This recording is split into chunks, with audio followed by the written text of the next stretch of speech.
পঞ্চতত্ত্বের মধ্যে দ্বিতীয় তত্ত্ব হল ধরণী, ভূমি, যাকে আমরা ধরণী মাতা বলি। এই ধরণী ধৈর্য ধারণ করে, আর এর ওপরেই আমাদের সমগ্র সংসার নির্ভরশীল।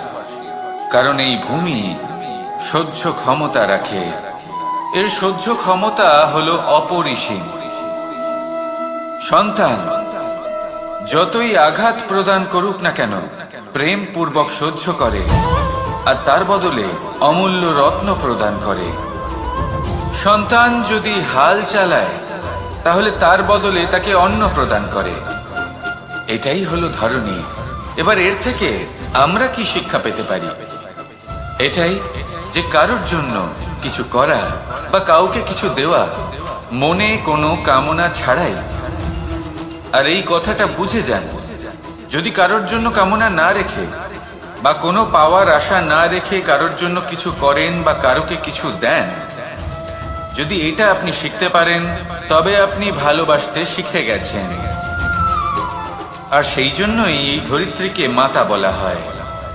কারণ মাতা শুধু উনি নন যিনি গর্ভে সন্তানকে ধারণ করেন, মাতা তো উনিও যিনি জীবন বাঁচতে শেখান, যিনি জীবন বাঁচার উদাহরণ প্রদান করেন। তাহলে ধরণীর থেকে এই নিঃস্বার্থ ভাব শিখুন, নিঃস্বার্থ ভালোবাসা শিখুন, আর এই ভালোবাসার সাথেই বলুন রাধা রাধা।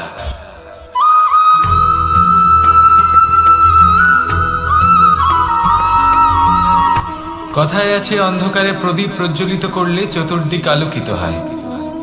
কিন্তু যদি এই প্রদীপ আমি সূর্যের আলোর সম্মুখে সকালবেলায় প্রজ্বলিত করে রেখে দিই, তাহলে কি হবে? আপনি বলবেন যে এটা করে তো কোনো লাভই হলো না। সূর্যের প্রকাশের সামনে এই প্রদীপ আসলে কিছুই নয়। এবার এই চিন্তা ভাবনা প্রত্যেক দিন করতে হবে, আর একটা অমূল্য শিক্ষা পেতে হবে।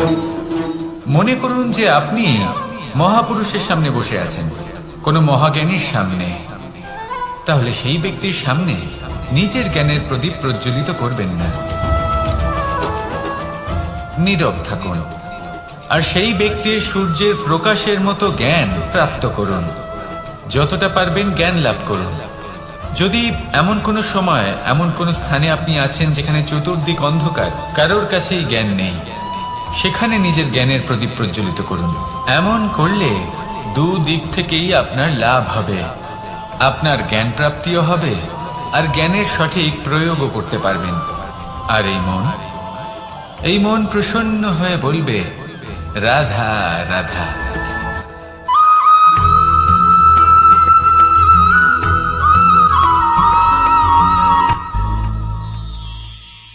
শিশিরের বিন্দু পাতার ওপর পড়ে আর তার গায়ে লেগে থাকে। পাতা তাকে শুষে নিতে পারে না, আর শেষ পর্যন্ত সে ঝরে পড়ে যায়। অন্যদিকে রয়েছে মেঘ এবং চাতক। এদের মধ্যে অনেক দূরত্ব থাকে। মেঘ থাকে আকাশে আর চাতক থাকে ধরিত্রীতে। কিন্তু যখন এই মেঘ থেকে বৃষ্টি ঝরে পড়ে, এই চাতক কিন্তু সেই জলই পান করে, নয়তো সে তৃষ্ণার্ত থেকে যায়। এবার অন্যদিকে দেখলাম শিশির বিন্দু আর পাতার এই সম্পর্ক। এরা খুব কাছাকাছি থাকে, ঘনিষ্ঠও থাকে। অন্যদিকে রয়েছে মেঘ এবং চাতকের সম্পর্ক, যাদের মধ্যে অনেক দূরত্ব থাকা সত্ত্বেও তারা খুব ঘনিষ্ঠ, তাই না? এই সারমর্ম খুব সরল। এই নৈকট্য, এই দূরত্ব, তা আপনার সম্পর্কে প্রভাব কিছুতেই ফেলতে পারে না।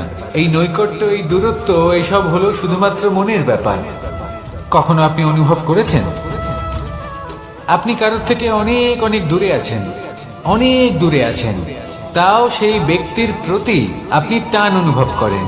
সেখানে আপনি কারোর সাথে প্রত্যেক দিন অতিবাহিত করেন, সমস্ত জীবন অতিবাহিত করেন, সব থেকে বেশি সময় তার সাথে অতিবাহিত করেন, তাও তার প্রতি সেই টান অনুভব করেন না। এই সংকেত হলো মনের দূরত্বের। তাহলে মনের এই দূরত্ব দূর করুন আর আমার সাথে।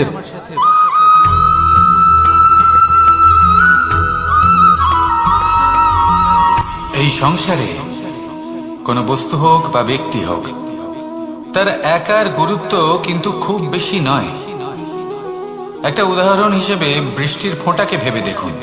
যদি একটি বৃষ্টির ফোঁটা হয় তাহলে তার খুব বেশি গুরুত্ব থাকে না, কিন্তু যখন সহস্র বৃষ্টির ফোঁটা মেঘের মধ্যে দিয়ে ঝরে পড়ে তখন সেটা বর্ষার রূপ ধারণ করে। সেই বর্ষা যা এই প্রকৃতিকে শান্ত করে। সেইভাবেই পাথরের ছোট টুকরো তার খুব বেশি গুরুত্ব থাকে না, কিন্তু যখন অসংখ্য পাথরের টুকরো একত্রিত হয় তখন তা পর্বতের আকার ধারণ করে। সেইভাবেই কিছু মানুষ যখন একত্রিত হন তখন তৈরি হয় পরিবার, কিছু পরিবার যখন একত্রিত হয় তখন তৈরি হয় সমাজ, যখন অনেক সংখ্যক সমাজ একত্রিত হয় তখন তৈরি হয় রাজ্য। এবার এই রাজ্যের সব থেকে গুরুত্বপূর্ণ ব্যক্তি হতে পারেন রাজা, কিন্তু তাও সেই রাজা একা কিছু করতে পারেন না। যুদ্ধ লড়ার সময় তারও নিজের সৈন্যদলকে প্রয়োজন পড়ে। কিন্তু এই সংসারে এমন একজন ব্যক্তি আছেন যিনি একাই সব কাজ করতে থাকেন, এবং সেই ব্যক্তি হলেন মা। আমাদের জীবনে একজন পিতার ভূমিকা কিন্তু নিঃসন্দেহে অমূল্য, কিন্তু আমাদের সকলের জীবনে যে ভূমিকা একজন মায়ের তা অন্য কারোর থাকে না। একজন মা একাই সন্তানকে বড় করতে পারেন, সংস্কারী করে তুলতে পারেন, তার জন্য পরিশ্রম করেন। আর এত কিছু কাজ করার পরেও তার কাজের জন্য তিনি প্রশংসা অবশ্য পান না। উল্টে যদি সেই সন্তান অনুচিত পথে চালিত হয়, অনুচিত কর্ম করে, তখন সেই মাকেই অপবাদের পাত্র হয়ে উঠতে হয়। আমাদের জীবনে মায়ের যোগদান কতটা সেটা বুঝুন। আপনাকে বড় করে তোলার জন্য উনি কতটা পরিশ্রম করেছেন সেটা বুঝুন। আজ থেকে, এখন থেকে, এই মুহূর্ত থেকে মাকে সম্মান করতে শিখুন। যখন সময় পাবেন, যখন সুযোগ হবে, তখন তার প্রশংসা করুন, ওনারও ভালো লাগবে। আর মায়ের এই মমতার জন্য, তার এই ভূমিকার জন্য আসুন সবাই মিলে আমরা তাকে প্রণাম করি,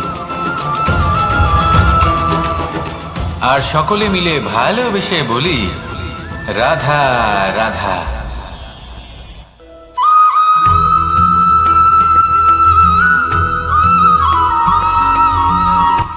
এই সংসারে সাফল্য লাভ করার জন্য জ্ঞানের প্রয়োজন হয়, পরিশ্রমের প্রয়োজন হয়, দৃঢ় নিষ্ঠার প্রয়োজন হয়, নিরন্তর চেষ্টা করা প্রয়োজনীয়। কিন্তু আরো কিছু আছে যা অত্যন্ত প্রয়োজনীয় এবং গুরুত্বপূর্ণ। তা হলো ভালো বন্ধু। তাদের থাকা অত্যন্ত প্রয়োজনীয়। যদি ভালো বন্ধু থাকে তাহলে সময় এলে তারা ঢাল হয়ে আপনাকে সুরক্ষা করবেন। সময় এলে অস্ত্রের মতো শত্রুকে সংহারও করবেন। যদি তিনি জ্ঞানী হন, তাদের মধ্যে সদ্গুণ থাকে, তাহলে এই সব গুণ আপনার মধ্যেও প্রবেশ করবে। তাহলে সাফল্যের জন্য ভালো বন্ধু পাওয়া অত্যন্ত প্রয়োজনীয়। কিন্তু শুধু বন্ধু কেন, ভালো শত্রুও থাকা প্রয়োজনীয়। এবার আপনি ভাববেন, আমি কি বললাম? যদি আপনার জীবনেও ভালো অর্থাৎ শক্তিশালী শত্রু থাকে, তাহলে আপনিও শক্তিশালী হতে থাকবেন। এই শত্রু আপনাকে প্রেরিত করবে আরো বেশি শক্তিশালী হয়ে ওঠার। কখনো কোনো হরিণকে দেখুন, তীব্র গতিতে দৌড়তে থাকে। কেন তীব্র গতিতে দৌড়য়?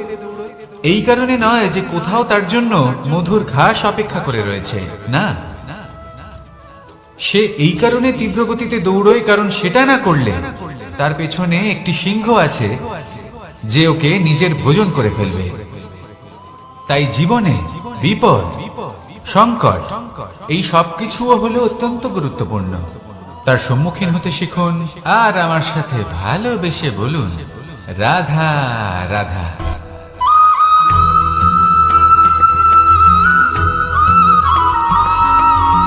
মানুষ জন্মগ্রহণ করে, তার সাথে ভয়েরও জন্ম হয়। ছোটবেলা থেকেই আমাদের মনে কোনো না কোনো প্রকারের ভয় থেকেই যায়। কেউ এই বিষয়ে ভয় পায় যে তার কোনো বস্তু তার থেকে দূরে চলে যাবে। কেউ এই বিষয়ে ভয় পায় যে আমি নিজেকে হারিয়ে ফেলব। কেউ এই ভেবে ভয় পায় যে আমার প্রিয়জনেরা তারা যেন আমার থেকে দূরে না চলে যায়। কেউ এই ভেবে ভয় পায় যে আমরা যেন পথ না হারিয়ে ফেলি, আদি ইত্যাদি। কিন্তু সত্যি কথা বলতে ভেবে দেখুন এই ভয় বাস্তবে কি? শুধুই একটা মনস্থিতি, আর কিছুই নয়। যা কিছু আপনি জীবনে পেয়েছেন তা একদিন আপনাকে হারাতে হবে। এই জীবন হলো আপনারই, কিন্তু তাও একদিন সমাপ্ত হবে।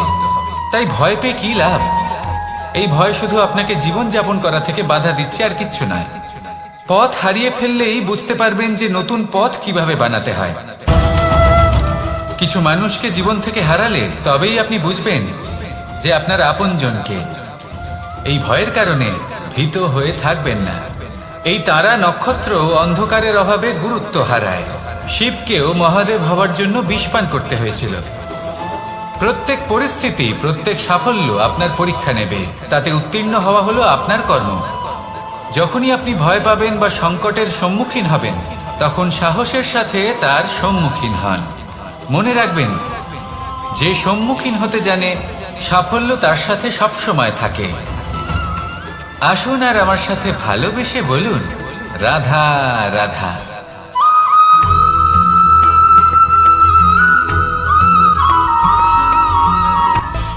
মানুষের মধ্যে একটা বিচিত্র প্রবৃত্তি থাকে।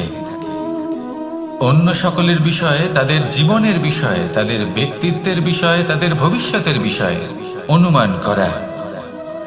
এটা হলো অনুচিত।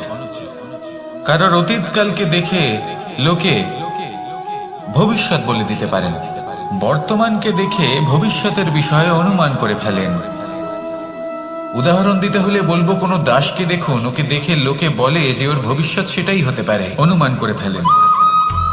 আর এই রাজাকে দেখুন, উনি তো কত সুখী হবেন, উনি তো জগতের সব থেকে অধিক সুখী মানুষ, কত সুখ সুবিধা আছে ওনার কাছে, ধারণা করে ফেলেন। তবে সত্য তো এটাই যে কারোর ব্যক্তিত্বের বিষয়ে, তাদের ভবিষ্যতের বিষয়ে আপনি পূর্ণ সত্য কখনোই বলতে পারবেন না, শুধু অনুমান করতে পারবেন। আর এই অনুমান করে সত্যি কোনো লাভ হয় না, কারণ এই কাল সেটা হলো অত্যন্ত শক্তিশালী। কালো থেকে কালোতর কয়লাকেও হিরেতে পরিণত করতে পারে। অনেক বড় বড় রাজাকেও বিদূষক বানিয়ে ফেলতে পারে এক মুহূর্তেই। তাহলে আপনি অনুমান করে কি লাভ? কি পেলেন অনুমান করে? সেই জন্য কারোর বিষয়ে কোনো অনুমান করবেন না, তার ভবিষ্যতের বিষয়ে অনুমান করতে যাবেন না, কারোর বিষয়ে কোনো ধারণা করে নেবেন না। কিছু করতে হলে ভালোবাসুন, সবার মধ্যে ভালোবাসা ছড়ান, সবার মধ্যে ধন্যাত্মক ভাব ছড়ান। এই মন প্রসন্ন হয়ে বলবে, রাধা রাধা।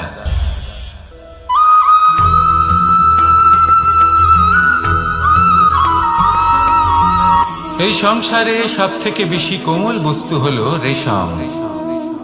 এই রেশম এতটাই কোমল হয় যে এর পুরো একটা থান শুধুমাত্র একটা হাতে ধরা সম্ভব। কখনো ভেবে দেখেছেন এই রেশম কিভাবে হয়? একটি কীট তার লালার দ্বারা উৎপন্ন হয়। এই কীট সেই রেশমকে পাক দিতে থাকে, পাক দিতেই থাকে, আর আস্তে আস্তে তার মধ্যেই জড়িয়ে পড়ে। শেষে ওর এই সুন্দর অমূল্য সৃষ্টি রেশমের এই সুতো, তার নির্মাণ কার্য পূর্ণ হয়, কিন্তু তাতেই ও নিজে বন্দী হয়ে যায়।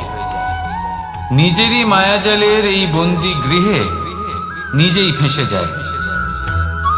এবার এই সুতোকে ব্যবহারযোগ্য করে তোলার জন্য এই কীটগুলিকে এই কবচের সাথেই ফুটন্ত জলে ফেলে দেওয়া হয়।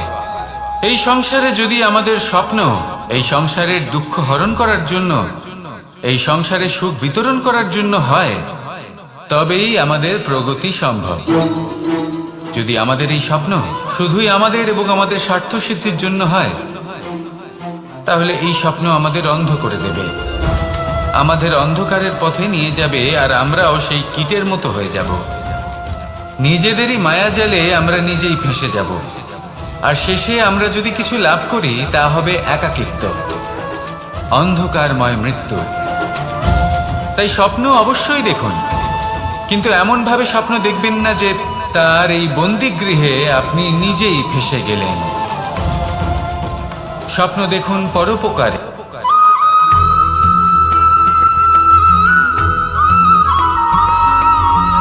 এই সংসারে প্রত্যেক মানুষ এটাই চান যে তিনি যেন ধনবান হন, আর্থিক অবস্থা তার ভালো থাকে, ওনার বাড়িতে লক্ষ্মীর আগমন হয়। কিন্তু সেটা হবে কি করে, সেটাই হলো প্রশ্ন। কেউ বলেন যে যদি পরিশ্রম করো তাহলে ধন অর্জন সম্ভব, কেউ বলেন যে যদি বিদ্যা লাভ হয় তবেই ধন অর্জন সম্ভব, কেউ বলেন যে যদি বলশালী হও তবেই সম্পন্ন থাকবে। ভালো কথা, যদি তাই হয়ে থাকে, তবে দিনমজুর সারা দিন পরিশ্রম করেন, তিনি কেন ধনী হন না? অনেকজন বিদ্বান মানুষ আছেন এই সংসারে, তারা কেন ধনবান হন না? অনেক সংখ্যক বলশালী ব্যক্তি আছেন, তাদের কাছে ধন নেই কেন? তাদের কেন ধনের অভাব হয়? আবার এমনও কিছু মানুষ আছেন যারা পরিশ্রম করেন, তারা দিনমজুর, কিন্তু তারা ধন অর্জন করতে পারেন। কিছু বিদ্বান ব্যক্তি আছেন যাদের কাছে অধিক মাত্রায় ধন রয়েছে, কয়েকজন বলশালী ব্যক্তি রয়েছেন যাদের কাছে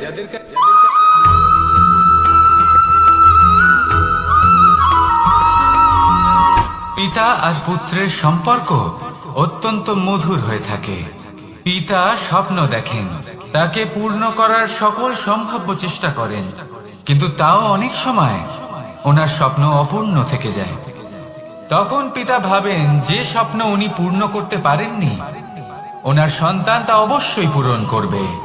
যে স্থানে উনি কখনো পৌঁছতে পারেননি, সেই স্থানে ওনার পুত্র অবশ্যই পৌঁছবে। পিতা নিজের সন্তানের ভবিষ্যৎ নিয়ে সেই স্বপ্ন দেখেন, আর যখন সেই সন্তান সামনে এগোতে থাকে তখন তার দুঃখ হয় না, বরং গর্ব হয়। ওনার ভালো লাগে এটা দেখে যে ওনার সন্তান অনেক উন্নতি করছে। কিন্তু যখন সন্তান নিজের অভিভাবকের শক্তি দেখে, তার যশ দেখে হিংসা করতে থাকে, সমস্যা সেইখানেই শুরু হয়। সেই জন্য সকল সন্তানকে এটা মনে রাখতে হবে, দেখুন, পুত্র হবার সুবাদে, এক সন্তান হবার সুবাদে এটা হলো আপনার অধিকার যে আপনি আপনার পিতার থেকে বেশি উন্নতি করবেন। আপনার পিতাও এটাই চান, কিন্তু সুস্থভাবে এটা করুন। একটা রেখা টেনে নিন যাতে আপনি তাতে এগোতে পারেন আর আপনার পিতার তাতে গর্ববোধ হয়, আর সেই বিষয়ে দুঃখ না হয় যে আমার সন্তান আমাকেই ছোট করার চেষ্টা করছে।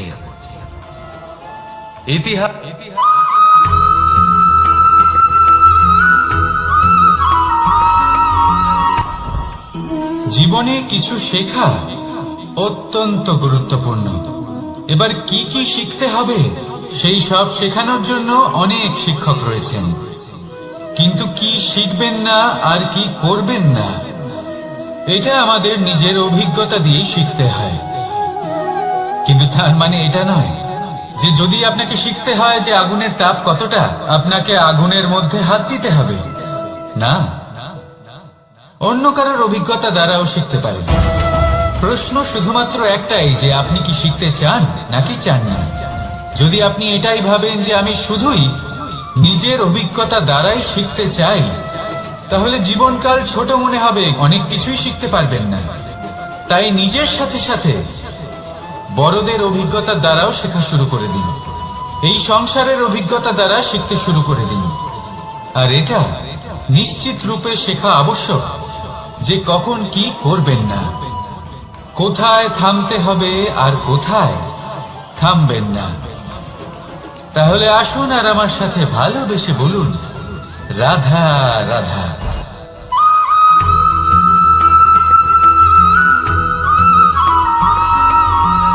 এই সংসারে সব থেকে বেশি কোমল বস্তু হলো রেশম।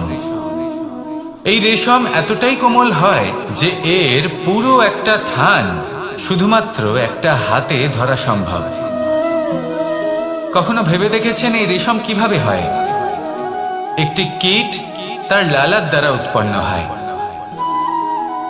এই কীট সেই রেশমকে পাক দিতে থাকে, পাক দিতেই থাকে, আর আস্তে আস্তে তার মধ্যেই জড়িয়ে পড়ে। শেষে ওর এই সুন্দর অমূল্য সৃষ্টি রেশমের এই সুতো, তার নির্মাণ কার্য পূর্ণ হয়, কিন্তু তাতেই ও নিজে বন্দী হয়ে যায়। নিজেরই মায়াজালের এই বন্দী গৃহে নিজেই ফেঁসে যায়। এবার এই সুতোকে ব্যবহারযোগ্য করে তোলার জন্য এই কীটগুলিকে এই কবচের সাথেই ফুটন্ত জলে ফেলে দেওয়া হয়। এই সংসারে যদি আমাদের স্বপ্ন এই সংসারের দুঃখ হরণ করার জন্য, এই সংসারে সুখ বিতরণ করার জন্য হয়, তবেই আমাদের প্রগতি সম্ভব। যদি আমাদের এই স্বপ্ন শুধুই আমাদের এবং আমাদের স্বার্থ সিদ্ধির জন্য হয়, তাহলে এই স্বপ্ন আমাদের অন্ধ করে দেবে, আমাদের অন্ধকারের পথে নিয়ে যাবে, আর আমরাও সেই কীটের মতো হয়ে যাব। নিজেদেরই মায়াজালে আমরা নিজেই ফেঁসে যাব, আর শেষে আমরা যদি কিছু লাভ করি তা হবে একাকিত্ব, অন্ধকারময় মৃত্যু। তাই স্বপ্ন অবশ্যই দেখুন, কিন্তু এমন ভাবে স্বপ্ন দেখবেন না যে তার এই বন্দিগৃহে আপনি নিজেই ফেঁসে গেলেন। স্বপ্ন দেখুন পরোপকার।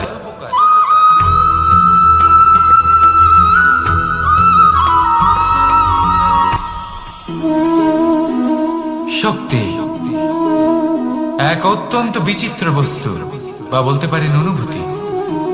পিতা সবসময় চান যেন তিনি তার শক্তি পুত্রকে। আসুন আপনাকে সহজে বোঝাই। যদি আপনি সুপাত্র হন আর আপনাকে শক্তি দেওয়া হয়, তাহলে আপনি সেই শক্তির গুরুত্ব বুঝবেন, কোথায় সেই শক্তি প্রয়োগ করা উচিত সেটা বুঝবেন। আর এটা যেহেতু অর্জন করা শক্তি হবে, সেই শক্তির অপব্যবহার হবে না। কিন্তু যদি এই আপনি কুপাত্র হন আর যদি আপনাকে এই শক্তি দেওয়া হয়, তাহলে কি হবে? দেখতে গেলে এই শক্তি আপনি দান হিসেবে পেয়েছেন, তাই না আপনি এই শক্তির গুরুত্ব বুঝবেন, আর না এর প্রয়োগ আপনি জানবেন। তার অপব্যবহার হওয়া সুনিশ্চিত। তাই যদি আপনি কোনো শক্তি অর্জন করতে চান, তাহলে আগে তার যোগ্য হয়ে উঠুন, পুত্র নয় পাত্র হয়ে উঠুন। আর আমার সাথে ভালোবেসে বলুন, রাধা রাধা।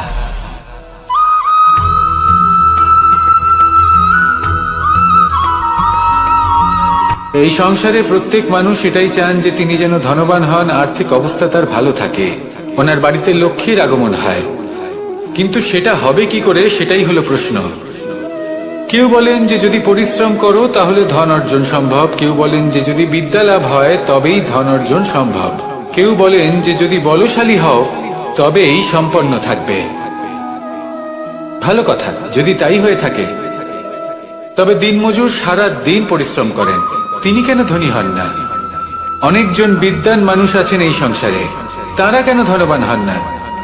অনেক সংখ্যক বলশালী ব্যক্তি আছেন, তাদের কাছে ধন নেই কেন? তাদের কেন ধনের অভাব হয়? আবার এমনও কিছু মানুষ আছেন যারা পরিশ্রম করেন, তারা দিনমজুর, কিন্তু তারা ধন অর্জন করতে পারেন। কিছু বিদ্বান ব্যক্তি আছেন যাদের কাছে অধিক মাত্রায় ধন রয়েছে। কয়েকজন বলশালী ব্যক্তি রয়েছেন যাদের কাছে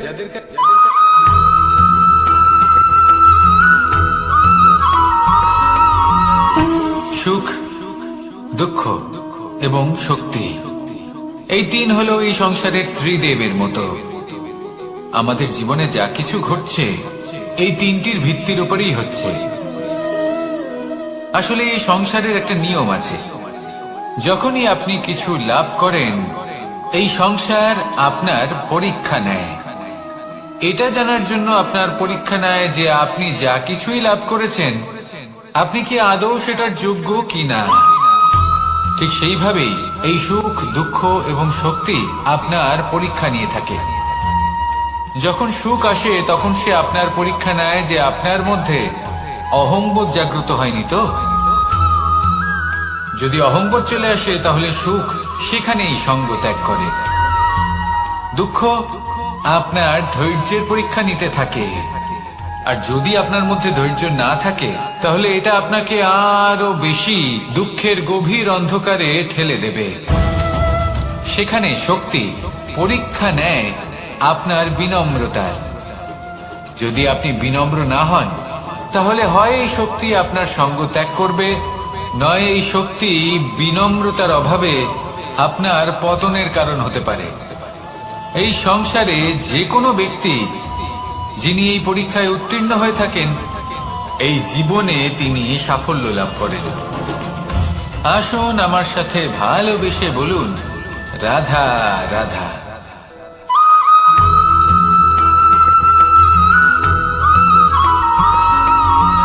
পঞ্চতত্ত্বের মধ্যে দ্বিতীয় তত্ত্ব হল ধরণী, ভূমি, যাকে আমরা ধরণী মাতা বলি। এই ধরণী ধৈর্য ধারণ করে, আর এর উপরেই আমাদের সমগ্র সংসার নির্ভরশীল। কারণ এই ভূমি সহ্য ক্ষমতা রাখে, এর সহ্য ক্ষমতা হলো অপরিসীম। সন্তান যতই আঘাত প্রদান করুক না কেন, প্রেম পূর্বক সহ্য করে, আর তার বদলে অমূল্য রত্ন প্রদান করে। সন্তান যদি হাল চালায়, তাহলে তার বদলে তাকে অন্ন প্রদান করে। এটাই হলো ধরণী। এবার এর থেকে আমরা কি শিক্ষা পেতে পারি? এটাই যে কারোর জন্য কিছু করা বা কাউকে কিছু দেওয়া মনে কোনো কামনা ছাড়াই। আর এই কথাটা বুঝে যান, যদি কারোর জন্য কামনা না রেখে বা কোনো পাওয়ার আশা না রেখে কারোর জন্য কিছু করেন বা কারোকে কিছু দেন, যদি এটা আপনি শিখতে পারেন, তবে আপনি ভালোবাসতে শিখে গেছেন। আর সেই জন্যই এই ধরিত্রীকে মাতা বলা হয়। কারণ মাতা শুধু উনি নন যিনি গর্ভে সন্তানকে ধারণ করেন, মাতা তো উনিও যিনি জীবন বাঁচতে শেখান, যিনি জীবন বাঁচার উদাহরণ প্রদান করেন। তাহলে ধরণীর থেকে এই নিঃস্বার্থ ভাব শিখুন, নিঃস্বার্থ ভালোবাসা শিখুন, আর এই ভালোবাসার সাথেই বলুন রাধা রাধা।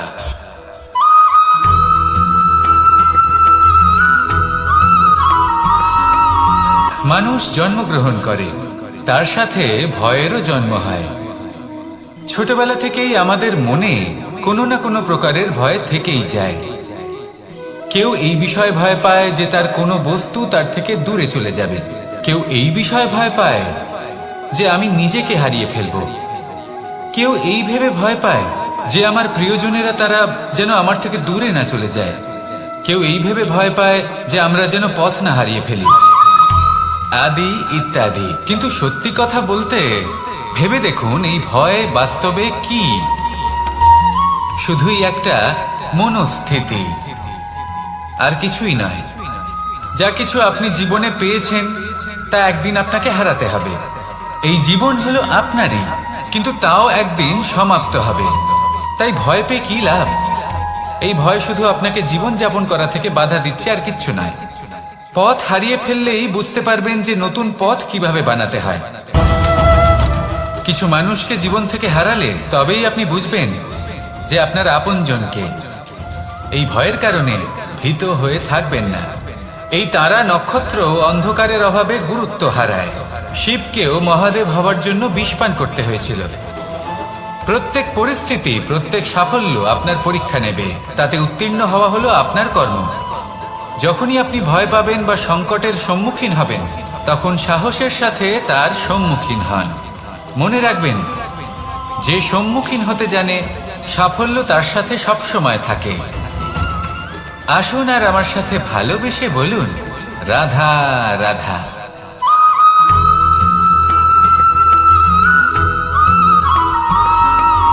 জীবনে অগ্রসর হওয়ার জন্য আমাদের কাকে প্রয়োজন হয়? মাতা পিতা, বন্ধু, প্রেম, সাহায্য, অর্থ, পরিশ্রম, আশা। ভিন্ন ভিন্ন মানুষ ভিন্ন ভিন্ন বিকল্প চয়ন করে। যদি আমি আপনাকে বলি,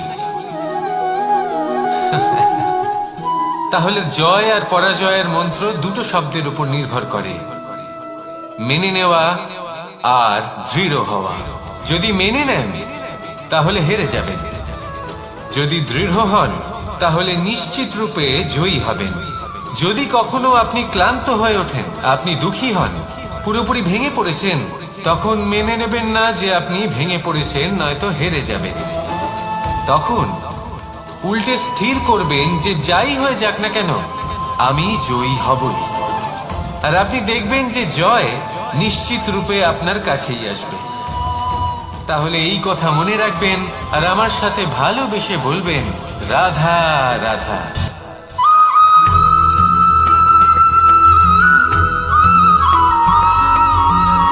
এই সংসারে কোনো বস্তু হোক বা ব্যক্তি হোক, তার একার গুরুত্ব কিন্তু খুব বেশি নয়।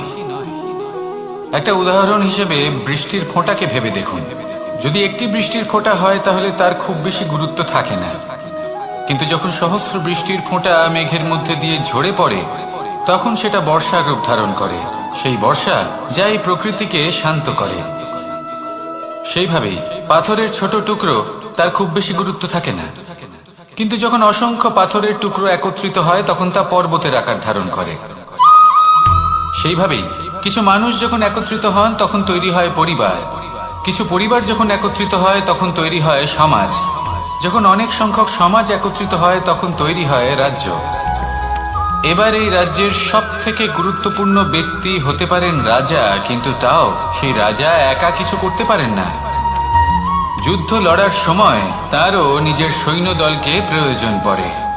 কিন্তু এই সংসারে এমন একজন ব্যক্তি আছেন যিনি একাই সব কাজ করতে থাকেন, এবং সেই ব্যক্তি হলেন মা।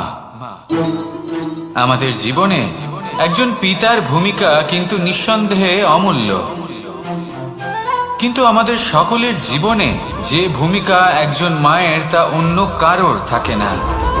একজন মা একাই সন্তানকে বড় করতে পারেন, সংস্কারী করে তুলতে পারেন, তার জন্য পরিশ্রম করেন। আর এত কিছু কাজ করার পরেও তার কাজের জন্য তিনি প্রশংসা অবশ্য পান না। উল্টে যদি সেই সন্তান অনুচিত পথে চালিত হয়, অনুচিত কর্ম করে, তখন সেই মাকেই অপবাদের পাত্র হয়ে উঠতে হয়। আমাদের জীবনে মায়ের যোগদান কতটা সেটা বুঝুন। আপনাকে বড় করে তোলার জন্য উনি কতটা পরিশ্রম করেছেন সেটা বুঝুন। আজ থেকে, এখন থেকে, এই মুহূর্ত থেকে মাকে সম্মান করতে শিখুন। যখন সময় পাবেন, যখন সুযোগ হবে, তখন তার প্রশংসা করুন, ওনারও ভালো লাগবে। আর মায়ের এই মমতার জন্য, তার এই ভূমিকার জন্য আসুন সবাই মিলে আমরা তাকে প্রণাম করি, আর সকলে মিলে ভালোবেসে বলি রাধা রাধা।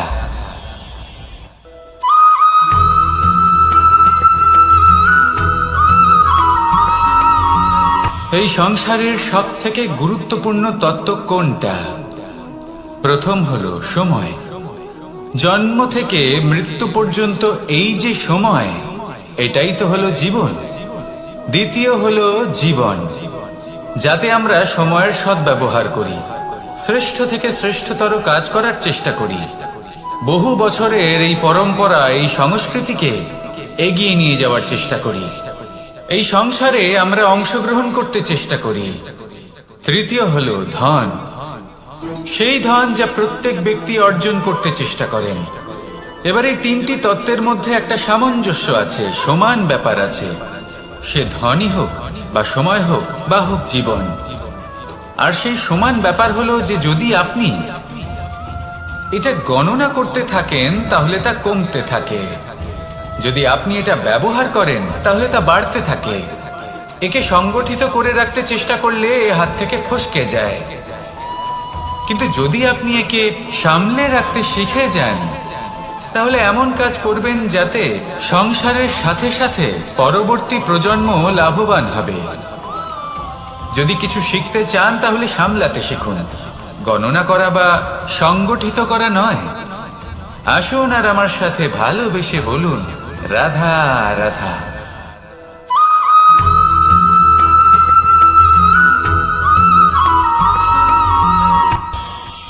এই সংসারে আমরা প্রকাশ কোথা থেকে পাই? এর উত্তর বড়ই সরল। ভোরে যখন সূর্যোদয় হয় তখন প্রকাশের কিরণ আমাদের ঘরে এসে পৌঁছয়। এইভাবেই আমরা প্রকাশ লাভ করি। এবার এই প্রকাশের আলোতেই আমরা সারাদিনের কাজ সম্পন্ন করি। সন্ধে হয়ে যায়, সূর্যাস্ত হয়ে যায়, আর আমাদের ঘর যাতে অন্ধকার না হয় তার জন্য আমরা একটা প্রদীপ প্রজ্বলিত করি। এটাই ঘটে আমাদের জীবনেও। এবার প্রবাহমান আয়ুর সাথে আমরা আমাদের অন্তরে যদি একটা প্রদীপ প্রজ্বলিত করে নিই তাহলে বিষয়টাই অন্যরকম হবে। এবার আপনি বলবেন কোন প্রকাশের কথা বলছি যা আমাদের অন্তরে জাগ্রত করা সম্ভব? আমাদের আত্মার মাঝে প্রেমের প্রকাশ জাগ্রত করার কথা বলছি। কারণ আমাদের এই জীবন এও হলো দিনের আলোর মতো। আজ প্রকাশ আছে, কিন্তু কোনোদিন অবশ্যই অস্ত হবে। কিন্তু অস্ত হবার আগে যদি আমরা আমাদের আত্মার মাঝে প্রেমের এই প্রকাশ উজ্জ্বলিত করে নিই, তাহলে আমাদের সন্ধ্যাকালও আমরা আনন্দে এবং প্রেমে যাপন করব। তাহলে আসুন আর আমার সাথে ভালোবেসে বলুন, রাধা রাধা।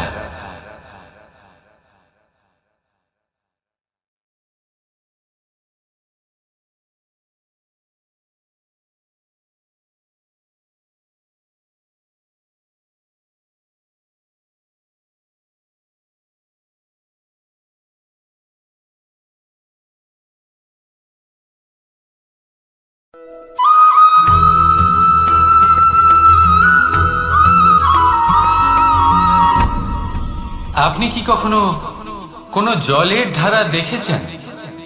তার সামনে যতই মাটি থাকুক না কেন, যতই কাদা থাকুক না কেন, যখন এই জলের ধারা বইতে আরম্ভ করে দেয়, তাহলে নিজের মনের, নিজের ভাবনার, নিজের জীবনের যত অনাবশ্যক তত্ত্ব আছে, অনুপযোগী অংশ রয়েছে, অর্থাৎ অপরিষ্কার অংশ রয়েছে, তা নিজে থেকেই নির্মল হয়ে উঠবে।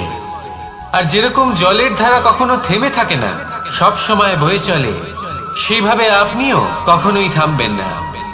সবসময় বয়ে চলুন, এগোতে থাকুন। পথে যদি অনেক বিপদ আসে, সমস্যা আসে, থামবেন না, তার উপর নিরন্তর প্রহার করুন, নিরন্তর প্রয়াস করুন আর অগ্রসর হন। আপনি ভেবে দেখুন, এই জলের ধারা কখনো থেমে থাকে না, সবসময় বয়ে চলে, বিপদের সম্মুখীন হয়ে তাকে সাথে বয়ে নিয়ে চলে। সেই জন্য জলের ধারা, প্রবাহমান এই ধারা, এর থেকে কখনো দুর্গন্ধ আসে না, এতে কখনো ময়লা জমতে পারে না, বরং পালিত হয় সুন্দর প্রাণবন্ত জীবজন্তু, যেমন সুন্দর ছোট মাছ। তাই আপনিও এটাই করুন, কখনো থামবেন না, শুধু চলতে থাকুন, জলের ধারার মতো বইতে থাকুন। আপনি আপনার লক্ষ্য অবশ্যই খুঁজে পাবেন, আর তার সাথে নিজের অন্তরের যে মালিন্য রয়েছে তা আপনি নিজেই নিজের থেকে দূরে করে দেবেন। তাহলে আসুন আর আমার সাথে ভালোবেসে বলুন, রাধা রাধা।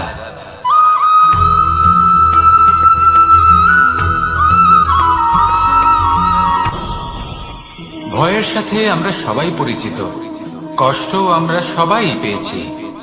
কখনো কখনো আমরা অসুস্থ হয়ে পড়ি, আর এমন সময় হলে মাতার মমতা, কখনো বাবার স্নেহ, কখনো বন্ধুদের পাশে থাকার অনুভূতি আমাদের রোগ নিরাময়ে সাহায্য করে। কখনো যদি আমরা নিরাশ হয়ে পড়ি, তখন যদি আমাদের কোনো আপনজন আমাদের দুটো ভালো কথা বলে, তখন আমাদের মনোবল বেড়ে যায়। ঠিক তেমন সংসারের এই রঙ্গমঞ্চে যদি আপনি পীড়িত অনুভব করেন, কিছু শুভ কথা আলোচনা করুন, কিছু স্তুতি গান করুন, কিছু মুহূর্তের জন্য হলেও নিজের ইষ্টদেবের কথা স্মরণ করুন আর প্রার্থনা করুন। সাহস বাড়বে, শক্তিও বৃদ্ধি পাবে এবং সামনে এগিয়ে চলার পথও দেখতে পাবেন। তখন এই মন প্রসন্ন হয়ে বলবে, রাধা রাধা।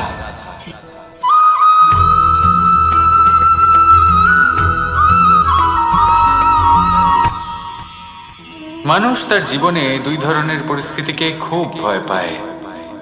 এক, কোনো কারণবশত কারোর সামনে নত হওয়া। দুই, কোনো কারণে নিজের চরিত্র থেকে, নিজের মূল্যবোধ থেকে বিচ্যুত হওয়া। এবার কেন হয় এরকম যে কথায় কথায় কারোর সামনে নত হতে হয়? কেন বারংবার নিজের চরিত্র থেকে চ্যুত হতে হয়? এরকম কেন হয়? এটা তখনই হয় যখন আমাদের শিক্ষা এবং মূল্যবোধের অভাব থাকে। যদি মানুষের মধ্যে প্রকৃত শিক্ষা থাকে, তাহলে এই সংসারে কোনো সময় এবং কারোর সামনেই নত হওয়ার কোনো প্রয়োজন নেই। যদি মানুষের মধ্যে মূল্যবোধ থাকে, তাহলে তাকে নিজের মূল্যবোধ বা চরিত্র থেকে বিচ্যুত হতে হয় না, তা সে যাই হয়ে যাক না কেন। কোনো বালককে যদি জন্ম থেকেই সুশিক্ষার অধিকারী করা হয়, শিক্ষিত করা হয়, মূল্যবোধের অধিকারী করা হয়, তবে সে এই সংসারে এমন কর্ম করবে যাতে সে নিজেকে, নিজের পরিবারকে, সমগ্র সমাজকে গর্বিত করতে পারে। শিক্ষা লাভ করুন, মূল্যবোধ লাভ করুন এবং আমার সাথে ভালোবেসে বলুন, রাধা রাধা।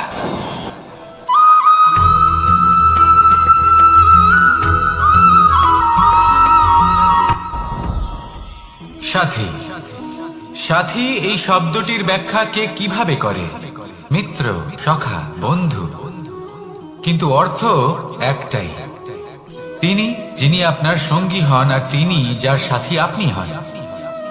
এবার সব থেকে বড় প্রশ্ন হলো এটাই যে তিনি কে হতে পারেন যাকে আপনি আপনার সাথী বলে মেনে নিতে পারেন, নিজের সখা, নিজের মিত্র, নিজের বন্ধু মেনে নিতে পারেন। আপনার সাথী হলেন তিনি যিনি দুঃখের সময় আপনার পাশে থাকবেন, আপনার হাত ধরে থাকবেন।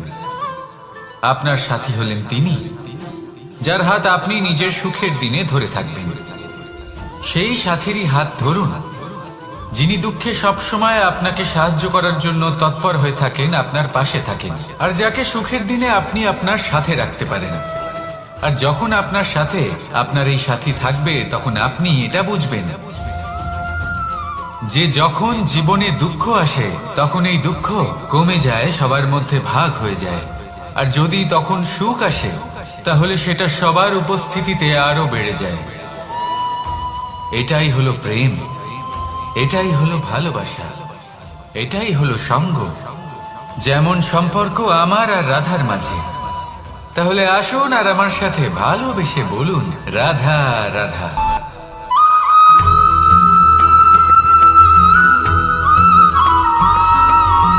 কখনো কখনো আমরা ভাবি যে কোনো ব্যক্তি যিনি ধর্মের পথে চলেছেন, যদি তার দ্বারা কোনো ভুল হয়ে থাকে তাহলে নিয়তি তাকে সেই মুহূর্তেই কঠোর শাস্তি দেন। কিন্তু সেই সব মানুষ যারা সংসারের সব থেকে বড় অধর্মী, বহু নিকৃষ্ট মানের কাজ করেন, তাদের নিয়তি অনেক সুযোগ দেন। তাদের নিয়তি এরকম কঠোর প্রহার করেন না।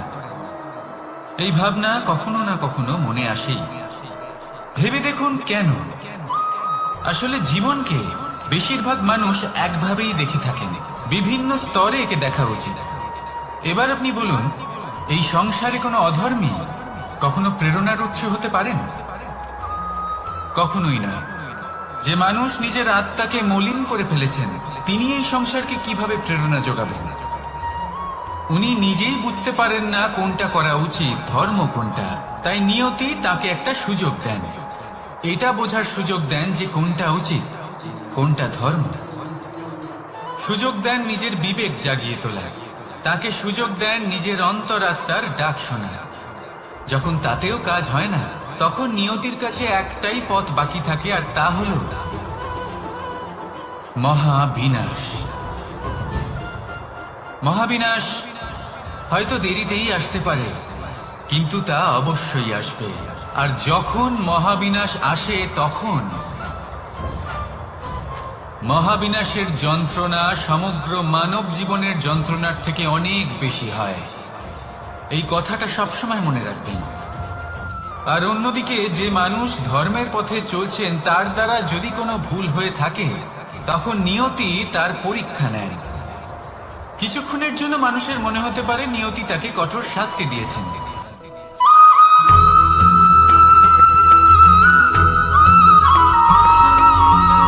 মানুষের মানসিকতা এমন হয় যে সে যতটা করে আশা করে যে তার থেকে অনেক বেশি তার বদলে সে পাবে। দেখুন, সবকিছুই আপনার ভাবনা চিন্তার উপর নির্ভর করছে। আপনি যদি ফলের বিষয়ে ভেবে কর্ম করতে থাকেন তাহলে সেটা অনুচিত। জীবনের আসল আনন্দ হলো নিজের কর্ম করতে থাকা, ফলের চিন্তা করা উচিত নয়। যদি আপনি এরকম ভাবেন যে আমি এতটা করছি, আমার এতটা পাওয়া উচিত, সেই ভাবনা অনুচিত। যদি আপনি সেবার মানসিকতা নিয়ে কর্ম করতে থাকেন, কর্মচক্রে প্রবাহিত হন, যদি আপনি এমন ভাবনা রাখেন যে আমি এতটা পাচ্ছি তাই এর থেকে অনেক বেশি আমি কর্ম করব, তাহলে নিশ্চিত রূপে আপনি যতটা করছেন তার থেকে অনেক বেশি আপনি পাবেন, আপনার আশার থেকে অনেক বেশি আপনি পাবেন। শুধু জীবনে অনেক বেশি কাজ করতে থাকুন, ফলের চিন্তা করবেন না। আর মনে রাখবেন, এই ভাবনাই সব থেকে বড় বীজ। কর্মের উপর বিশ্বাস রাখুন, জীবনে যা যা আপনি চান সবই সুখময় হবে। আসুন আর আমার সাথে ভালোবেসে বলুন, রাধা রাধা।